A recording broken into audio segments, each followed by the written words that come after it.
Somos vizinhos, conterrâneos, profissionais de saúde. Aqui tem gente. Aqui tem vida. Aqui tem Unimed. E se o melhor para você também for melhor para todos? Existe alternativa. Escolhendo o Sicredi, você une as suas necessidades financeiras com o desenvolvimento da sociedade, porque reinvestimos os recursos na sua região. Somos a alternativa que oferece soluções financeiras ideais, taxas justas e atendimento próximo, humano e digital. Escolha o Sicredi, onde o dinheiro rende um mundo melhor.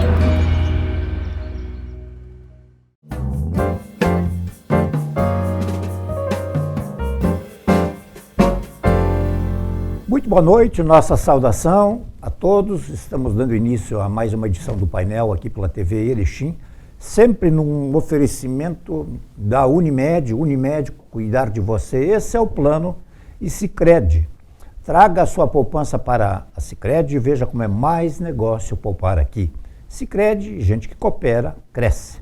Bom, nós vamos falar hoje sobre música, sobre arte, e sobre um evento que se aproxima agora no próximo dia 16, né, no domingo, que acontecerá aqui em Erechim, mais especificamente no Seminário Nossa Senhora de Fátima.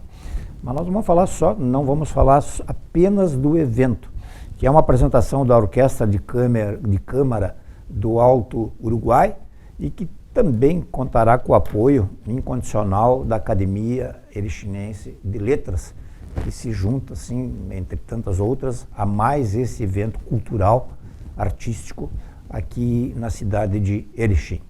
Para falar sobre esse assunto, nós estamos recebendo com muito prazer aqui o Gleison Wojtkowski, que é o regente da Orquestra de Câmara do Alto Uruguai, o seu colega de orquestra também, né? O Hugo Piazzetta, que é músico, e também é vice-presidente, né, da orquestra, e a professora a doutora Helena Confortin, que é a presidente da Academia Erechinense de Letras.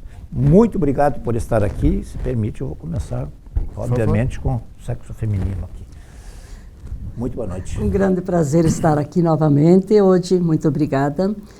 Prazer estar com o Gleison e com o Hugo para a gente falar um pouco sobre arte e cultura em Erechim. Ok. Regente. Grande Gleison. É grande mesmo, 1,85, mais de 100 quilos, sou um grande maestro. Mas tu é um pouco mais, digamos assim, não sei se dá para usar o termo até como brincadeira, tu é um pouquinho mais baixinho que teu pai, né? Eu sou o menorzinho da minha casa. Poxa vida, eu vou evitar um pouco passar por lá. Tá certo. Mas quero agradecer a oportunidade e cumprimentar nossos ouvintes, que sempre é bom fazer música e muito bom estar falando sobre isso, e agradeço a TV aqui pelo espaço, a TV Erechim pelo espaço e pelo apoio, não só a nós, mas a toda a cultura da cidade que sempre divulga e apoia os eventos para que a gente consiga, de fato, levar arte e cultura às pessoas. Ok. Hugo, também muito obrigado por sair de casa e vir aqui para falar um pouquinho. Então, uma boa noite a todos. É um prazer também estar dividindo esse espaço com os colegas. Então, agradeço também esse espaço de divulgação, que a gente possa mostrar um pouco do nosso evento que a gente vem preparando já há algum tempo, né? E também convidar já todos para participar do nosso evento. Ok, então vamos falar sobre o evento em si. Quando vai ser, aonde vai ser, que horas vai ser, como é que vai ser? Bom, vai ser no próximo dia 16 de julho, né, às 19h30, no Santuário Nossa Senhora de Fátima.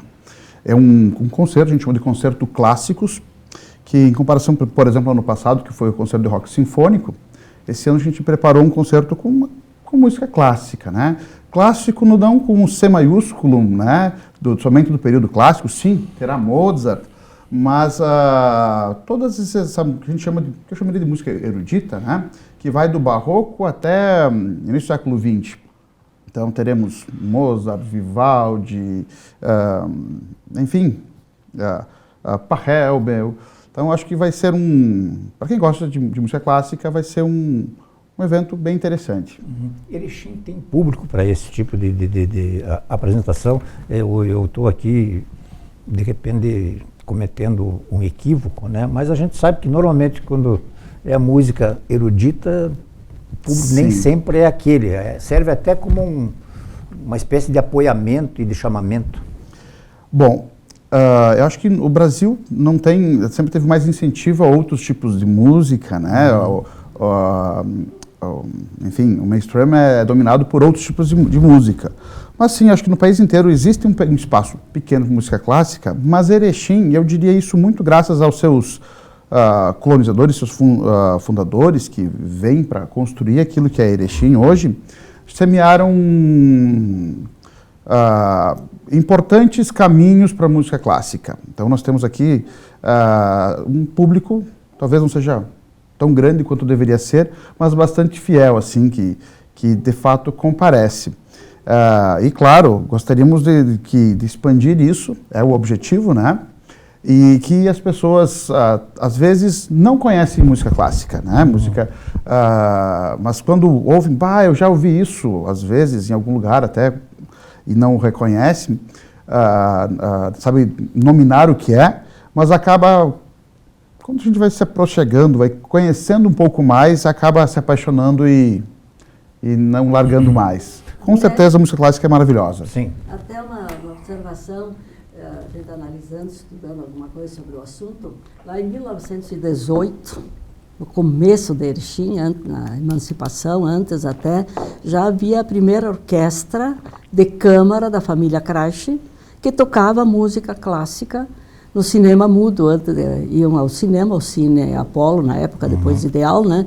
E eles tocavam essas músicas que o Gleison está colocando agora. Então, decolonização, Erechim tem a vocação, essa característica da música erudita clássica. E até havia observações que dizem que as pessoas iam ao cinema mais para ouvir a orquestra do que para ver o filme. De tanto que gostavam, lógico, sim. Sobretudo a colonização alemã, inicial, austríaca, polonesa, que eram amantes da música clássica. Então, de berço, Erechim tem a música clássica no sangue. Exatamente.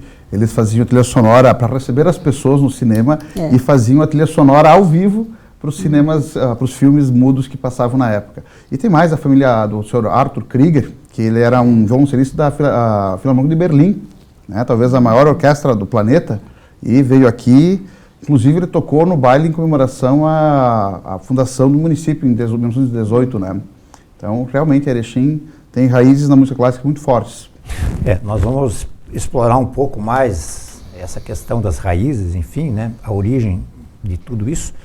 Deixa eu ver com o Hugo, esse evento específico agora do dia 16, domingo, ele começa às 19h30, né? Ele se estende mais ou menos até que horas? As pessoas agora é um período, estamos no inverno, enfim, nem todo mundo ainda vem para complicar um pouco mais isso. Sim, nós estamos prevendo mais ou menos um concerto de 1 hora, né? Então ele deve começar às 19h30 e finalizar até umas 20h30, né? É o horário que a gente pretende, né, ter ali o nosso concerto. O horário é britânico, erechinense ou é horário... Tudo depende, né? Se a plateia gostar, né, e pedir um bis, quem sabe, né? Não, digo para iniciar ali. Não, para iniciar sim, né? Então nós estamos organizando para começar às 19h30, justamente porque no santuário a missa, né, anterior ao evento, então nós precisamos ali só de um momento para organizar o espaço depois para a gente iniciar o concerto. Então às 19h30 é o horário para nós iniciarmos as atividades. Doutora Helena, presidente Helena, onde a Academia de Letras, né, entra nessa história toda aí, de se integrando, enfim, ao evento? Bom, acho que a academia, vocês conhecem bem e sabem, ela tem como objetivo estimular a literatura e as artes, né? Então, onde houver arte, que seja arte popular para o povo, uma arte séria, feita por pessoas idôneas e competentes, nós estamos apoiando. O maestro Gleison, que é da academia também, pediu se nós gostaríamos de colaborar e a gente imediatamente acatou a ideia. Por quê? Porque se nós somos academia, queremos divulgar a literatura, dentro da literatura sempre teve música. A música, ela acompanha, queremos ou não, a nossa literatura. Qualquer romance, qualquer obra clássica que eu ler, ela vai ter alguém que era da música junto. Então, literatura e música são casadas, como a gente diria. Então, nós apoiamos integralmente, e não só na divulgação, como também queremos apoiar em qualquer atividade que haja, desde protocolo, propaganda, incentivando as pessoas a assistirem, porque a cultura não ocupa lugar, isso nós sabemos. E se as pessoas que gostam da cidade, da história de Erechim, forem, com certeza sairão de lá mais felizes, mais realizadas e com vontade, talvez, de não só escrever, mas também aprender a tocar um instrumento. Presidente, como é que a arte, mais especificamente a própria música, ela é tratada dentro da Academia de Letras? A senhora já observou que né, tudo mais ou menos tem a ver com literatura, enfim, né, com cultura, né, mas a academia, se eu não me engano, tem ao menos 2 membros que são temos dessa vários área, né? membros. Se você analisar, Odin, a academia é parceira em que atividades? Feira do Livro, por exemplo, vou citar. O que tem na Feira do Livro? Tem livro para vender, mas tem show artístico, tem declamação, tem leitura. Tem a leitura, tem o livro, mas também tem os grandes shows artísticos musicais. Sem dúvida. Então, eles andam juntos. A academia promove leitura, café com leitura, mas vai ter um músico lá também. Por quê? Porque no meio de uma leitura de um poema pode haver... E a poesia, ela é musicada. Nós até temos um projeto futuro que queremos agora utilizar poemas, poesia dos nossos escritores, dos nossos poetas, poetisas, para que sejam musicados, se transformem em música e canto. Eu acho que pode ser feito isso. E tanto que na academia nós temos, no mínimo, 4 membros que são de música. Temos o Gildinho, temos o Gleison, temos o Enori, e o Arnaldo Savanhago, que pediu licença, mas que são da música e que, além de comporem as notas musicais, também compõem as letras. Então, veja que há essa simbiose. O músico compõe a nota e compõe a letra que a acompanha. Sim. Nesse sentido. Também, para citar um exemplo, a gente pega a primeira edição de vários livros do Érico Veríssimo. Então, no início de cada capítulo... Como um filme, né? Tem um pequeno trechinho de partitura que é quase como um prelúdio para aquilo que vem, que ele vai contar depois no livro. Então, como talvez no cinema né? Tem a música que realça os sentimentos que estão passando na tela, a música, e veja, é o Érico Veríssimo, né? Ele escritor. Que é um gigante, né? Ele já, naquele tempo, já escreve uma pequena partitura que é uma trilha sonora para sublinhar a sensação, o enredo que vem a seguir. O próprio exemplo que foi dado no início aí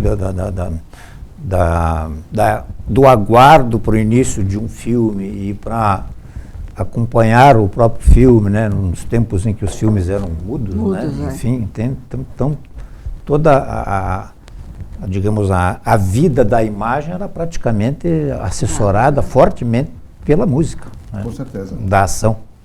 Né? Isso Sim, porque a música ela tem essa capacidade de expressar os sentimentos em que na época do cinema mudo a fala não conseguia transmitir, né? Então a música se acelerava, desacelerava, dando o aspecto do sentimento. A música contemporânea, né, a música mais atual e talvez aquela que trouxesse um maior público, né, para os espectadores que a gente tem hoje, elas são músicas que remetem mais ao cotidiano das pessoas agora e por isso que elas têm uma maior adesão. As pessoas se identificam mais com o sertanejo, com o funk, né, com o pop, que são as músicas mais atuais, porque elas se veem naquele universo. Já a música clássica, ela é mais atemporal, porque justamente ela consegue atingir as questões emocionais da pessoa, né? Então a composição de notas, de acordes, a montagem das músicas, a presença dos instrumentos, elas conseguem acessar né, partes do emocional da pessoa que talvez a música contemporânea não consiga, e por isso que ela acaba sendo um pouco mais... tem uma vida útil, digamos assim, menor, né? Ela tem um impacto naquele momento, mas daqui a pouco ela já não tem mais o mesmo impacto, diferente da música clássica, que ela é atemporal. Então elas foram escritas lá no século XVIII, século XIX, e até hoje elas são demonstradas e elas emocionam. E por isso que hoje a população em geral tem acesso a esse tipo de música mais em momentos em que a emoção se faz mais presente, como é o caso de formaturas, de casamentos, né, em que a música clássica está sempre presente e acaba emocionando. Né? Então, momentos como esse do concerto que a gente está propondo aqui e divulgando, é justamente para que as pessoas tenham acesso a esse tipo de música, vão lá de espírito aberto, né, para se emocionar e ouvir essas belas canções atemporais. Eu vou colocar aqui para vocês podem conversar entre vocês aí, mais que vocês são versados no assunto, eu não. Música clássica, muito bem. Eu preciso voltar 2 séculos, 3 séculos para ser... Quando é que parou a música clássica? Ou ela continuou? Nós temos clássicos, música clássica, digamos que foi feita no século XXI ou no século XX. Nós temos... Ou eu tenho que... Bom, eu para música clássica eu tenho que voltar lá para o... Veja que até nisso tem a literatura. A literatura tem períodos, do Renascimento, do Classicismo, do Cubismo, do Modernismo. Então, o que acontece? A música veio acompanhando, queiramos ou não, a evolução literária, os períodos literários. Então, em cada período literário, se eu pego lá o Classicismo, ele vai ter a música eminentemente clássica. Pego o Renascimento, já vai vir outro tipo de música, vem a música mais voltada religiosa, né? Pego, que também não deixa de ser clássica. Vou pegando depois o pré-modernismo, pego o modernismo e vão... Então, ela acompanha a evolução literária. Ela sempre também, esteve... Digamos, não sei se eu digo bem, aí a gente pode encaixar dentro desses períodos, dentro desse fatiamento, vamos dizer que é uma pizza, né? Também as artes como a pintura e tal, exatamente, a escultura. Toda a arte, a pintura, a escultura vem acompanhando. Vê que se você vai analisar as obras de Roma, na Basílica de São Pedro, você tem um tipo de obra. Vai hoje lá no museu, me cito o museu atual, aqui nós temos totalmente... Museu da Manhã no Rio de Janeiro. Museu da Manhã no Rio de Janeiro, nós não vamos ter nada do que tem lá do clássico, do Renascimento. E complementando até o paisagismo. Né? O paisagismo ele vai acompanhando isso. Então eu acho que essa evolução, mas ela não morre, não é porque nós não estamos mais no classicismo, que as obras literárias da época ou a música da época não exista. Agora, ela vem acompanhando. Ainda há hoje quem faz música clássica. Sim, mas digamos assim, no conceito do hoje, popular, do povo, né? O clássico tem que ser, não pode ser de 10 anos atrás ou de 20 anos, tem que ser de centenas de anos. Isso, na verdade... Esclarece um pouco mais também. O clássico além com C maiúsculo e o C minúsculo. Né? O clássico com C maiúsculo se refere ao período clássico, o classicismo. Né? Bach não é clássico, não este clássico. Bach é barroco. Né? Assim como o Vivaldi. Quem é clássico? É a primeira fase de Beethoven, é Haydn, é Mozart. Né? E tem o clássico, que é a música clássica, que eu prefiro, alguns chamam de música erudita, mas sou um pouco pedante, eu prefiro música de concerto. O que é música de concerto? Diferente da música de baile, e não tenho nenhum julgamento aqui, é música para dançar, para bailar. Música de concerto é música para sentar e se emocionar e assistir. Então, música de concerto, música, entre aspas, clássica, é o que a professora Helena acabou de falar. Tem os vários períodos, sendo que um deles é o clássico com C maiúsculo, né, que acabou as pessoas generalizando com todos os períodos sendo clássico. E sim, no século XX, hoje, tem gente que compõe música de concerto, música clássica, né? Aqui em Erechim temos o professor Arnaldo Savenhago, é um exemplo disso, né? Mas no mundo inteiro temos, claro, cada um com outras linguagens. Ao longo desses centenas de anos, temos linguagens muito diferentes que perpassam através dessas composições. Mas sim, existe música de concerto, música clássica feito até hoje, né? E assim, o classicismo é um período muito específico da história da música, que pega ali do rococó até o início do século XIX, né? Alguns autores marcam até a morte de Beethoven, outros até a estreia da Nona Sinfonia. Então vai mudar de autor para autor, onde é o fim da música clássica, e daí começa o romantismo, né? Que na literatura já tem o Goethe escrevendo, né? E a música clássica está um pouquinho atrasada em relação a isso, porque Goethe é uma das principais influências de Beethoven, por exemplo, para ele começar a transformar o classicismo em romantismo, né? Então, não sei se a gente... Para depois ir para o realismo. Exatamente. Uhum. Assim, outros gêneros musicais, vamos pegar rock, vamos pegar, enfim, dar um exemplo. Eles têm clássicos. Eu já ouvi falar, assim, tá tocando uma música que tá tocando faz 40 anos, faz 50 anos, né? Por que tá tocando ainda? Porque é um clássico? Não, essa aqui é uma música eterna, essa aqui minúsculo. É uma música clássica. Aí é o clássico minúsculo. Exato, mas aí, digamos, vamos pegar aqui, Tonico e Tinoco, né? Tem certas músicas que a gente ouve hoje, né? Com todo respeito ao que faz hoje, que tu, assim, parece que tu viaja no tempo, no espaço, assim, porque aquilo sempre vai ficar e sempre vai ser como se estivesse tocando aos meus ouvidos aqui pela primeira vez. Tu gosta de ouvir aquilo. Então, dá para rotular isso também como uma espécie de clássico? Seria o clássico com C minúsculo, né? Que é essa música atemporal, né? Que ela perpassa os períodos.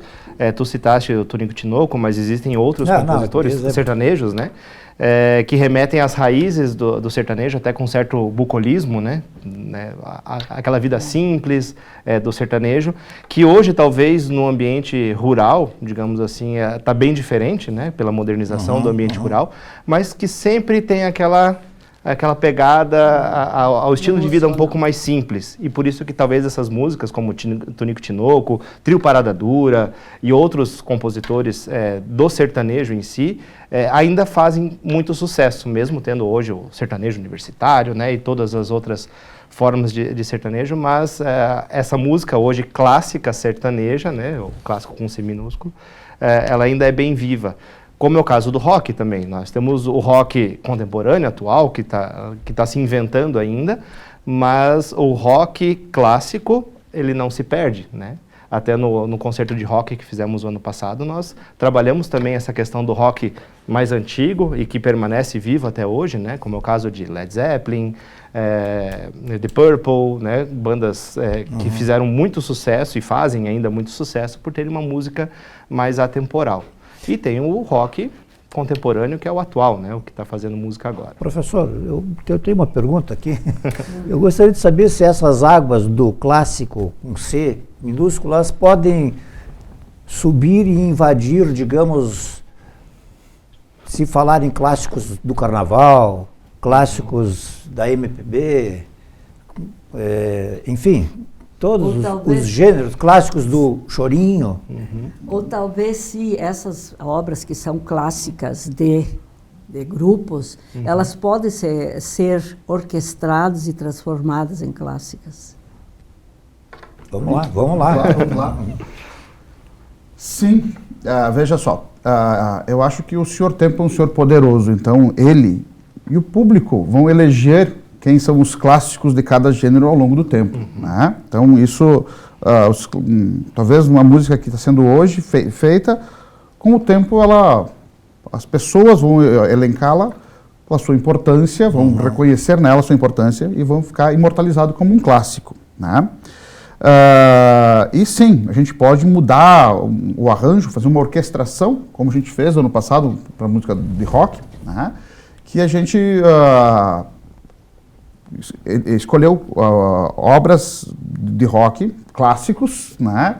E mudamos a linguagem para uma linguagem orquestral. Tentamos reproduzir as emoções que tem naquelas composições feitas somente com baixo e com guitarra. Mantivemos baixo, guitarra, bateria, mas acrescentamos todos os instrumentos da orquestra: violino, viola, violoncelo, contrabaixo, flauta, clarinetes, né? Piano, para realçar esses sentimentos que a composição original já tinha num formato de orquestra. Quem é que dá o aval, quem é que assina, digamos, num sentido figurado assim, para que determinada música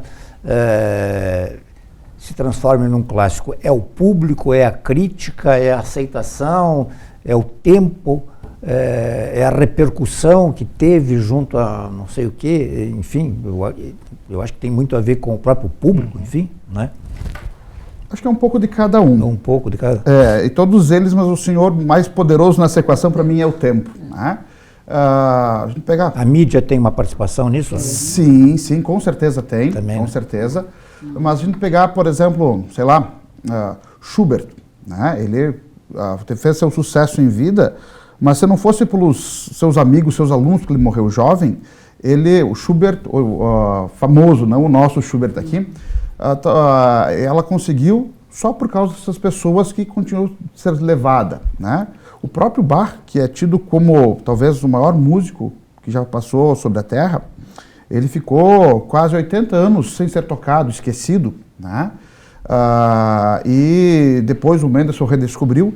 E claro, desde então, toda a crítica e a mídia, e por consequência o público, eu diria que inclusive o nazismo no seu período, se utilizou disso acabou se tornando talvez o maior músico que já existiu, né? Ele foi genial, mas durante 70, 80 anos ele ficou genial dentro de uma gaveta após a morte dele. Então,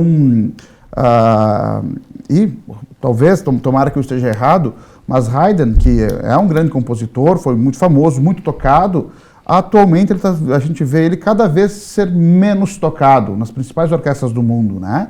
Então, sim, crítica, é um pouco de cada um disso, desses elementos, e eu diria que é como uma onda, às vezes tem o seu vale, o seu cume, tem momentos que um compositor vai ser mais tocado e outro menos, né? E talvez na próxima geração, daqui 30, 40, 100 anos, isso inverta. Talvez a gente, dentro de 100 anos, a gente ouça menos Mozart do que ouve Haydn, talvez, né? Uhum. Talvez Mozart seja tão tocado porque tivemos vários filmes, a gente fala do Amadeus, que foi o mais famoso, que ganhou o Oscar, mas eu me lembro de pelo menos uns 30 filmes sobre Mozart, né? Aí a gente entra nessa, Villa-Lobos tem um filme que fala sobre ele apenas e demorou quase 30 anos para ser feito, né? E tantos outros que não tem nenhum, às vezes nenhum texto escrito sobre, que acaba caindo no esquecimento. Então, é um pouco de tudo isso, mas a gente pode, e veja, isso, quem trabalha com turismo, isso inclusive pode ser rentabilizado por uma própria região. Quanto de turismo a Europa recebe por visitar esses lugares desses grandes músicos? Quanto isso eles vendem da sua cultura, né? Então, acho que nós temos, talvez, e eu faço minha meia-culpa aqui, que a gente talvez não faça o suficiente para promover os nossos compositores brasileiros e mesmo erechinenses, né? Aqui dá para fazer uma lista gigante de compositores que nós temos e tivemos na nossa região que talvez ninguém conheça, né? A senhora falou da família Kreis, o seu Richard Kreis, tem composições que ele escreve estando em Erechim, ali nas primeiras décadas, e ele escreve Erechim com X ainda, né? Tal data, e uma linda composição que talvez ninguém conheça. É aí que entraria a literatura, né? Se a literatura escrevesse sobre esses autores, sobre a obra deles e divulgasse, publicasse, ela ajudaria. Com certeza. Acho que a palavra aí, falta a palavra para divulgar a música. A professora Helena, ela tem livros e tal, e é muito ligada à colônia italiana, né? A colônia italiana, ela também tem os seus clássicos de música, porque a expressão, digamos, na área você ouvir um Pavarotti. Sim, porque nós falamos mais aqui de alemães, austríacos, enfim. Na colônia italiana tem. Só para não deixar fora também. Eu não sei se ela é clássico, dá para dizer que é clássico, pega toda aquela música quase lírica italiana, né? Pega toda aquela geração que teve dos três tenores, por exemplo, quais são as grandes músicas cantadas por eles, são todas obras italianas, né? Então ela tem, porque a música italiana, eu não sou experta nisso, nunca estudei, mas ela acompanhou a construção das grandes catedrais da Itália e das obras que foram sendo feitas. Então, junto com essas obras vinha a música. E ela era interpretada, cantada por grandes, sobretudo grandes tenores masculinos, né? E para acompanhar os tenores masculinos vinha a orquestra. A música clássica italiana, ela não tem uma ligação mais assim com a igreja, com a igreja. O cristianismo. Esquece que o Renascimento que eu falei, ele é mais italiano, né? Da pintura e escultura que veio a música junto. O Renascimento é italiano, né? Italiano, e ele se espalha pela Europa. É. E sim, então a Itália é ponta de lança nisso, né? Mas não só isso, a gente fala a gente vai tocar um Handel, um compositor alemão, né? Que uma área dele que eles cantam em italiano. Sim. Ou seja, como hoje a gente canta inglês como língua universal, a língua para música é a língua italiana. Então, teve a época que o latim era a língua mundial e o italiano, né? Que o latim era o quê? O italiano era o latim vulgar. Certo. Então a gente vai tocar também obras do Vivaldi, que é um compositor italiano, um padre, mas é uma música, eu vou chamar aqui de secular, né? Música não sacra. Concertos maravilhosos. Esse é o termo. Tem... E mais que isso, no período de Mozart, né? Então, até no filme Amadeus tem um trecho que fala disso, que na Áustria, né? Então, o imperador queria uma ópera em italiano, mas os principais da Itália, compositores da corte austríaca eram italianos, né? E era quase um sacrilégio não cantar em italiano, porque a língua da música era o italiano, né? Mas sim, essas obras que a professora Helena fala, que são as grandes óperas do século XIX, Rossini, Verdi, que são compositores italianos, talvez gigantes da música, né? Estão entre os mais importantes de todos os tempos, né? Então, a gente falou do Mozart, do Beethoven, mas sim, tem muito italiano nessa brincadeira também. Assim como tem poloneses, como Chopin, infelizmente não vamos tocar nenhuma dele nesse concerto, mas com certeza tem também gigantes como Chopin na cultura polonesa. Muito bem, enquanto a professora Helena falava sobre os italianos, enfim, o Gleison me cutucou aqui, lembrando que o Schubert famoso também é o nosso daqui, né? Não apenas o que passou lá no tempo. Enfim, nós vamos fazer o nosso intervalo, apenas um hoje, e já voltamos, depois nós vamos explorar um pouquinho o que vem a ser uma orquestra de câmara. Nós já voltamos. Somos vizinhos, conterrâneos, profissionais de saúde. Aqui tem gente, aqui tem vida, aqui tem Unimed. E se o melhor para você também for melhor para todos? Existe alternativa.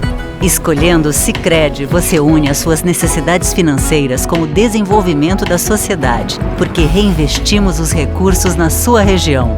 Somos a alternativa que oferece soluções financeiras ideais, taxas justas e atendimento próximo, humano e digital. Escolha o Sicredi, onde o dinheiro rende um mundo melhor.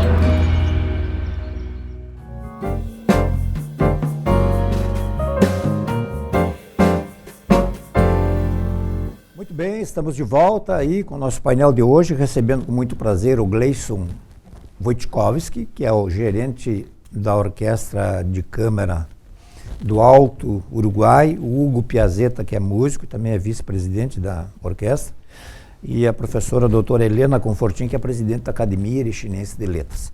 Bom, como eu tinha dito antes, nós vamos tentar entender, ou vocês vão explicar, né, para nós, e vamos entender, claro, o que vem a ser uma orquestra de câmara. Bom, uma orquestra de câmara, na verdade esse termo surgiu lá no Barroco ainda. Nós tínhamos a orquestra da câmara, da sala, né, e a orquestra da chiesa, da igreja, né, para música secular e para música sacra. Então a orquestra de câmara era uma orquestra que cabia numa sala, né? Claro que talvez as pessoas moravam, a nobreza, principalmente, em casas maiores do que as nossas de hoje em dia. Mas é uma orquestra pequena, né? Atualmente uma orquestra de câmara é basicamente cordas, né? É diferente um pouco da barroca, que essencialmente tinha alguém para fazer o contínuo, né, o teclado, um cravo, um virginal. E a nossa é uma orquestra adaptada de acordo com as nossas possibilidades e necessidades. Então, quando a gente fez o concerto do rock sinfônico, na orquestra nós tínhamos bateria, guitarra, sintetizadores. Nesta aqui, para esse concerto, vamos utilizar as cordas tradicionais, violino, viola, violoncelo, teclado, a gente usa, infelizmente não temos instrumentos acústicos, a gente usa simuladores, né, para o cravo e para o órgão, né, percussão e sopro. Né, mas principalmente difere uma orquestra de câmara é o seu tamanho para uma orquestra filarmônica ou para uma sinfônica.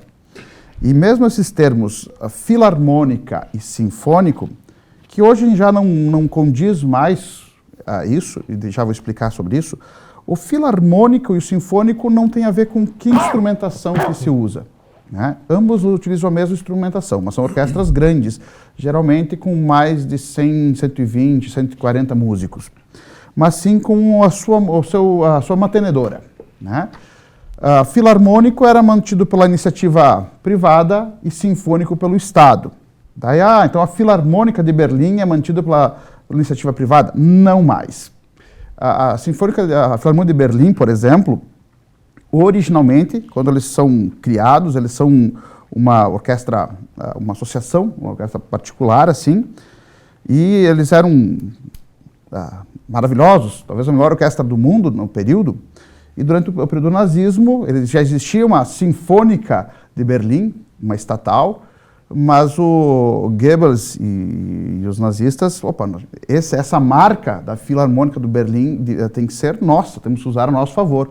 Então eles estatizam, compram dos músicos a orquestra e a tornam uma estatal. Né? Uhum. Mas os termos sinfônico e filarmônico vêm daí e hoje em dia apenas está ligado à sua tradição. Hoje em dia boa parte dessas orquestras são mantidas por ambos, parte da sociedade civil e parte pelo Estado, né? Uhum. Então, e a nossa é uma orquestra menor, com menos músicos. Nós estaremos em 20 e poucos músicos. Eu já ia dizer, existe um número mínimo? Uma orquestra de câmara geralmente está ligada no máximo em torno de uns 40 músicos. Não, né? Já é Sim, é uma salinha grande. Mas uma sinfônica ou filarmônica vai ter passado 100 com certeza. Com certeza. Mas não agora saindo da orquestra de câmara, indo para uma orquestra normal. Uhum. Sinfônica. Nossa, aqui. Uhum. Ela não chega a ter esse número aí? Não, vou falar de outra orquestra que eu trabalho, né, que é a Orquestra Sinfônica Getuliense. Ela tem um nome sinfônico, mas infelizmente nós não temos essa quantia de músicos nem perto disso, né? Às vezes está ligado à sua história de cada grupo, mas não necessariamente se tem isso. Diferente da OSPA, por exemplo, que é uma orquestra sinfônica de Porto Alegre, e de fato é uma orquestra grande, né, com todos os naipes. A nossa OSCE no começo era sinfônica, né? A Orquestra de Concerto de Erechim, a época do Schubert. Mas nunca chegou a ter mais de uma centena de músicos, mas já teve mais músicos, mas acho que pelo que eu verifiquei na sua história de músicos, nunca chegou a ter uma centena, assim. Mas eu, francamente, eu não imaginava que tivesse mais de 100. É que a partir do pós-classicismo, Beethoven é um dos culpados disso, e essas ideias do Goethe, do romantismo, desse negócio, por exemplo, o Sofrimento do Jovem Werner, é um jovem que se suicida por viver num mundo em que sua amada não o quer, né? E a música clássica estava naquele todo o seu otimismo. Então Beethoven decodifica isso em música, só que isso acarreta uma transformação sonora. Então Beethoven talvez se inspire nos cortejos fúnebres para ter essa dor, né? Temos percussão, temos metais, só que para tu botar um bombardino, um trompete, um trombone, tu tem que aumentar a tua fileira de cordas. Tu põe mais percussão, tem que pôr mais violino para equilibrar o som. Então o fato dessa transformação na linguagem musical, artística, para tu ter um equilíbrio sonoro nessas sessões, tu vai ter que aumentar a seção de cordas para ter o mesmo volume, um trompete talvez para uns 8 violinos. né? Então tu põe 2 trompetes, 16 violinos.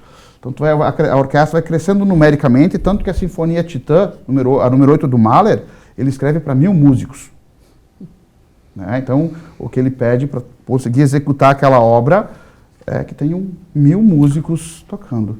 O Gleison, então, o professor Gleison, tu és o regente da Câmara. Qual é o papel do Hugo, ou vai ser agora? O que tu... Então, eu sou um dos músicos, né? Pois é, mas... Então, eu toco eufônio, né? Mais conhecido como bombardino aqui no Brasil, né? Também toco trombone, né? Já me aventurei um pouco no cornet também, mas nessa apresentação eu vou ficar mais no eufônio, que é um instrumento mais da linha dos tenores, né? Um instrumento mais grave e que dá mais base para as músicas. Uhum. E de onde vem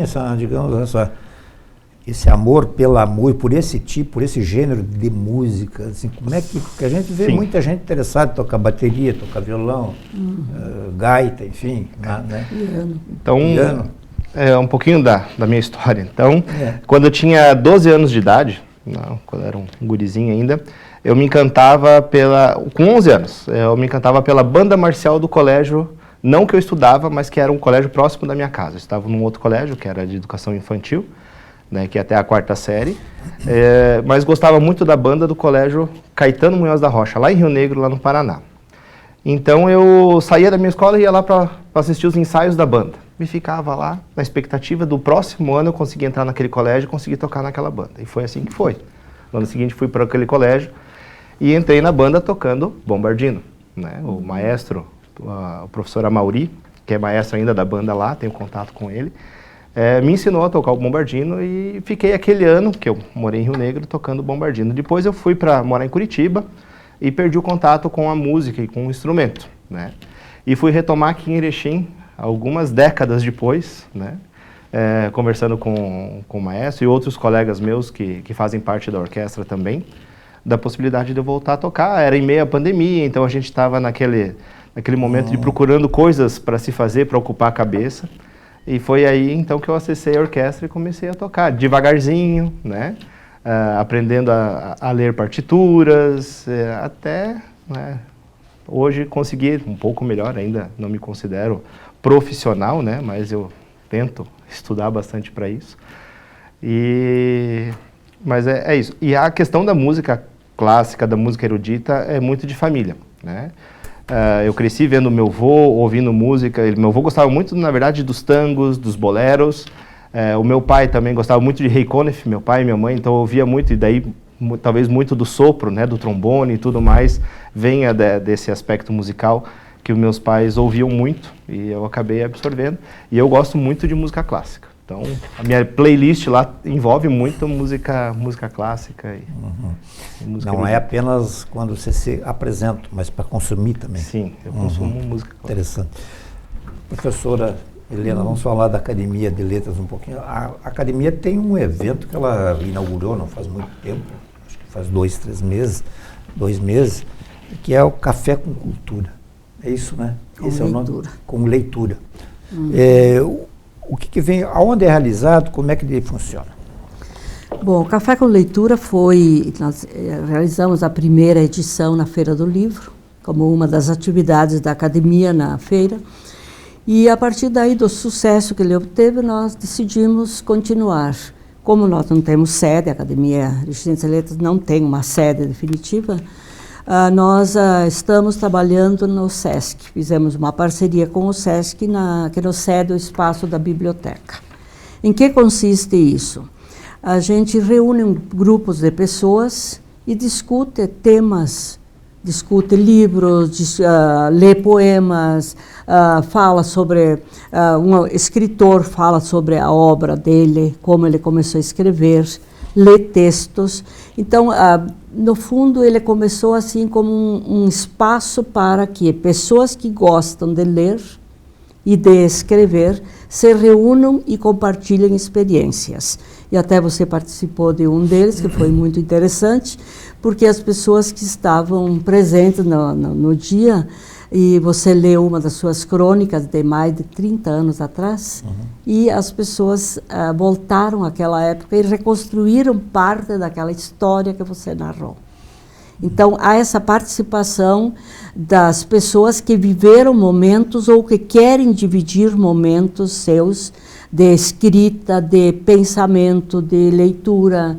Eu vou ler um bom livro, vou lá, discuto o livro, falo sobre ele e motivo alguém para ler. Mas o que me chamou a atenção foi que esse evento ele é aberto à comunidade. À comunidade em geral, né? Tanto é que tinha bem mais pessoas que não pertencem à Academia de Letras, mas todas elas interessadas em cultura, em letras, enfim. O objetivo não é reunir só a academia é organizadora. Sim. Nós queremos justamente que a academia saia daquele conceito de que ela é uma entidade fechada e chegue à comunidade. Então, esse Café com Leitura seria justamente isso, chegar à comunidade. Então, eu vou convidar 30 pessoas, não temos assim como não tem grande espaço, estamos limitando até máximo 30 pessoas. Que essas 30 pessoas se reúnam para, 2 horas de uma tarde, discutir literatura. Acompanhadas de um bom café, acompanhadas de bolacha, de biscoito, de tal, mas que seja aquele espaço que mostra que a literatura não é só coisa séria, não é só coisa de pessoa erudita, não é aquela coisa longe, mas que a literatura é do povo e ela tem que estar lá. Também divertimento. Pegando esse gancho, digamos, não é para pessoas apenas idosas como eu, né, mas naquele dia que eu estive lá, naquela tarde, nós tivemos a participação de uma escola com uma menina de 16 anos. Lendo seus poemas. Lendo seus poemas, né, extremamente desenvolta, vamos dar o nome da escola aqui. A Ideia Tedesco Reale. Isto, né, e levando pequenos textos que os alunos escreveram. E que foram lidos pelas pessoas que foram distribuídos, enfim, uma espécie de socialização do que estava passando na cabeça das crianças que estudam nessa escola. É um projeto, era ID com Poesia, em que os alunos criaram poemas e acabaram no nosso Café com Leitura sendo lidos por pessoas que não sabem quem são os alunos, mas foram lidos e comentados. Então, acho assim, esse é o nosso objetivo, chegar à comunidade. E também fazer com que as escolas, enfim, elas participem, né? Achei muito bacana isso, muito... E tanto que as pessoas que participam, agora algumas delas já estão indo em escolas trabalhar com crianças, na contação de histórias, tá? Então reúne crianças, vai contar história, apresenta suas próprias obras. E na última que nós tivemos também veio mais uma participação que nós vamos assumir junto, que é a Biblioteca Itinerante do Santa Teresinha. Então, as pessoas que estão lá internadas, muitas vezes não têm o que fazer, só ficam na frente de uma televisão que não tem, às vezes, nada para ver. Então, há um projeto dentro do Santa Teresinha, que é essa humanização do Santa, que estão criando essa biblioteca itinerante. Ela vai passar nos corredores, nos quartos, para ver que as pessoas que querem ler. Elas retiram o livro, leem enquanto estão lá, ou depois, de acordo com a organização. E a academia vai estar junto, sobretudo, no conseguir fazer uma campanha de doação de livros para os arrecadar esses livros e doar para a direção do hospital. Para que esse projeto tenha um bom acervo que possa ser divulgado entre seus pacientes. O próprio hospital, que eu me lembro, já teve uma espécie de biblioteca assim, né? Eu acho que os livros nem sempre... O livro sempre foi dito que ele deve circular. Não deve... Tem que ir onde o povo está, como a gente sempre diz, né? Não é para eu pegar, guardar, botar lá na minha estante e ficar lá.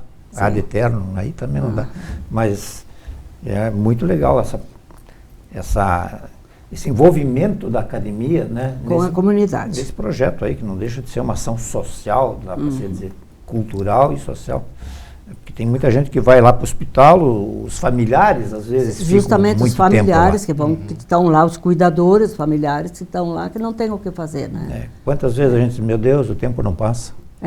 Exatamente. Com um bom romance, um bom livro. Até aproveitamos aqui para fazer essa campanha, fazer esse pedido de quem tiver livro que não seja sem grandes obras, porque como as pessoas não ficam muito tempo lá, que sejam livros até mais simples, para que possam fazer essa doação. Podem entregar para a academia, ou na própria biblioteca do SESC, tá? Ou no próprio hospital Santa Terezinha, com a Maiara, que é uma das coordenadoras do projeto, que possam fazer essa doação de livros para que a biblioteca itinerante tenha um belo acervo. Pois é, se a Academia Erechinense de Letras tivesse uma casa própria, né, seria, olha, entregue no endereço X, né?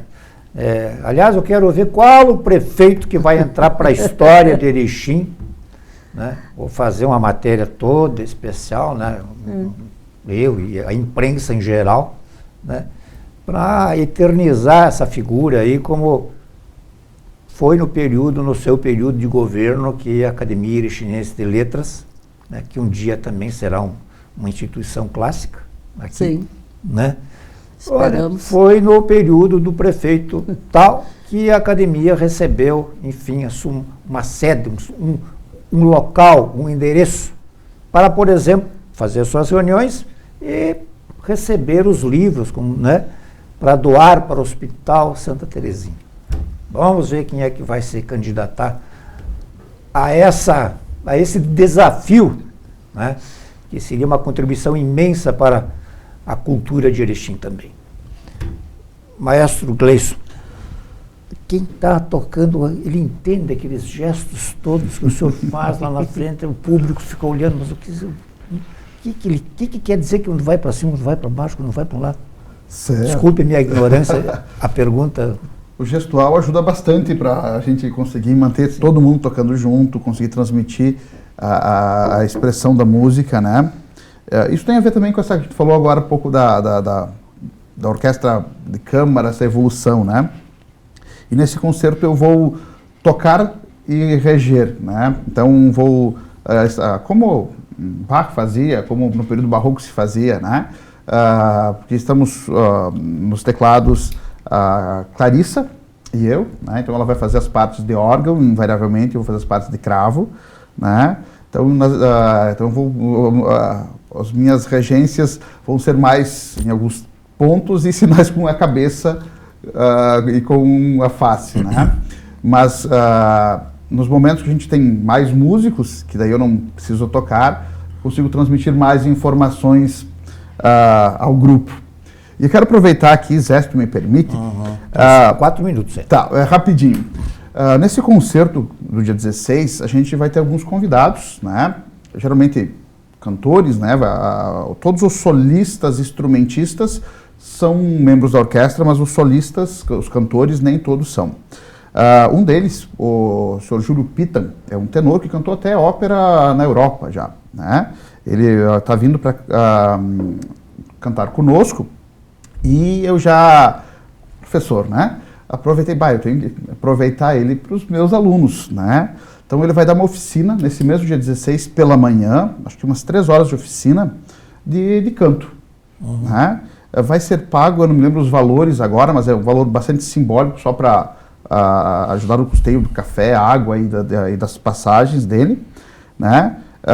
E é aberto ao público, né? E tu pode ser um aluno ativo ou passivo. Ativo, se tu tem uma peça, tu quer cantar para ele te orientar, e passivo, eu não quero, tenho vergonha de ir lá cantar na frente dele, vou só assistir. Então, quem quiser, eu tenho que usar uma colinha, porque eu não vou me lembrar agora na hora da atenção. Deixa eu só ver o telefone do contato aqui. WhatsApp 91008036, pode entrar em contato para se inscrever, quem tiver interesse de participar da oficina do professor Júlio. E acho que depois pode ir à noite assistir gratuitamente o concerto, onde a gente vai ver o professor Júlio cantando algumas áreas.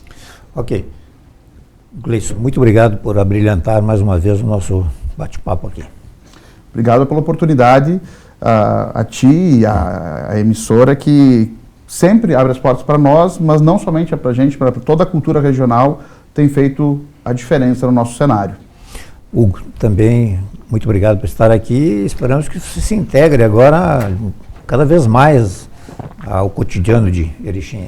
Isso, então muito obrigado pelo espaço, né, para a gente poder divulgar nosso evento, que nós estamos preparando com bastante carinho e bastante afinco, né, e treino para esse momento, e espero que a plateia goste bastante. E ainda mais por ser um evento gratuito, né, então a gente gostaria de ver o santuário cheio de pessoas ali para nos assistir. Ok. Helena Confortin, presidente da Academia Erechinense de Letras, também muito obrigado mais uma vez pela sempre importante participação aqui no painel. Obrigada obrigada à TV Erechim pela oportunidade, e a gente fica sempre muito feliz em estar aqui divulgando um pouco da nossa cultura, do nosso trabalho, da academia, que está mais ativa do que nunca. E nós queremos justamente que ela seja uma entidade conhecida e reconhecida pela comunidade. E somos parceiros em todas as atividades culturais que Erechim realizar. Muito obrigada e estamos com vocês. Ok. Quando a gente faz um apelo aqui para a Academia Erechinense de Letras vir a ter a sua sede própria, não se sinta ninguém colocado contra a parede, até porque nós não temos não temos essa força toda, essa importância toda. Agora, a academia em si, talvez não, com certeza, ela realmente merece, quem sabe, um olhar, né?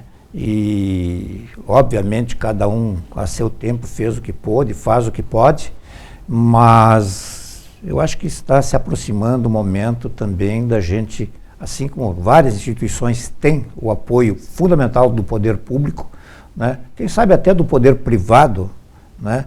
O poder público, ou quem sabe numa simbiose disso tudo, porque no fim a gente quer apenas enaltecer a cultura erechinense. Obrigado a todos aí de casa, boa noite e até a próxima.